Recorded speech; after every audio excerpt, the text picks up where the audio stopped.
Aspen is a rising star in the global pharmaceutical industry, supplying a branded and generic pharmaceutical products in approximately 100 countries. It was founded in 1997 by Stephen Sard. It has a market cap of 71 billion rand, a price-to-earnings ratio of 24 and a dividend yield of 1%. We always talk about Stephen Sard and how well he's been running the company right now. Paul? Yeah, he's one of South Africa's best CEOs. You know, it's a combination of good technical knowledge. He's very good at those sort of corporate transactions, purchases, deals, that kind of thing. But he's also, very good at the investor relations element and talking to the market and keeping people informed. Extremely hard-working, driven team. You know, it's really, you can't say enough about them. They started out small as recently as 1997. They had an opportunity to buy SA Druggists, which was sort of one of those corporate chunks that was floating around. They got a loan from Vestact to do it. The rest is history. They bought plants in PE, East London and Cape Town, but really now it's gone global. They've partnered with GlaxoSmithKline that is increasingly giving them stuff to do. They went and did a huge deal in Australia, which people were worried about, bought Sigma, but it's worked out well. Stephen just seems to have the ability to take the business to a new region of the world, and within a couple of months they are selling well, they're getting a certain write-up of the prescriptions. So they're just very good, very well organized, very disciplined team.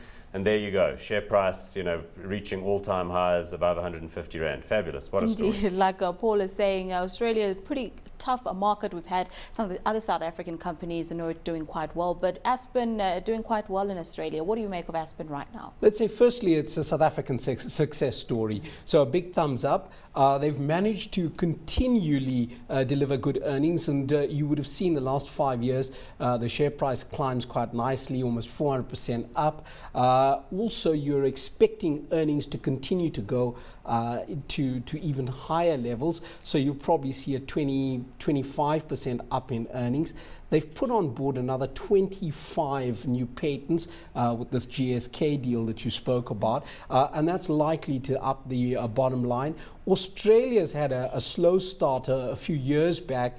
If you read Saad's history on Australia, a two-man show, but it's really gone through to deliver strong bottom line earnings for the group. Well, Paul, at these levels, what are you doing with it right now? Well, that's an issue, I suppose, because I remember, when it was at 28 Rand a share, it sort of jumped up to 44 and it looked quite good, and then it fell back and people said, oh no, the run is finished now, it's too expensive, it's been a hot shot in recent years, now it's going to go sideways. Well, it basically grew through that, and here it is. But as Laval said, it's always delivered on its earnings multiples. So it always looks slightly expensive. At a 24 PE, you were saying there, people again are saying, can it deliver that kind of earnings growth? But I think it can. It can because it's got, all sorts of new territories, all sorts of new products.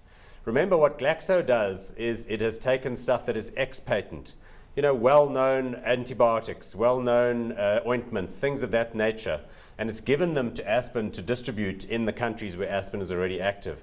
The reasoning being that Aspen has got a fresh, dynamic, driven team that wants to do well, and that it's got more benefit for Glaxo because they own something like 15% of Aspen now, and if Aspen does well, then obviously that investment does well for them. So I foresee more transactions of that nature. And when they do those deals, they're normally earnings accretive. Net, I just think it continues to do well. It's not expensive by global pharma developing country standards. It's a sort of $10 billion corporation now, which is not big by global standards. I really think it's just going to go on increasing its scale and its delivery track. So are you leaning towards a hot there for Aspen? Definitely. It's one of my favorite shares. So are you hot or not on it? I'm hot. I'd say it's an accumulate for your portfolios. I wouldn't rush out and buy it at any level. I'd try and time it, look for some dips, but it's certainly a hot stock. So two hots on Aspen.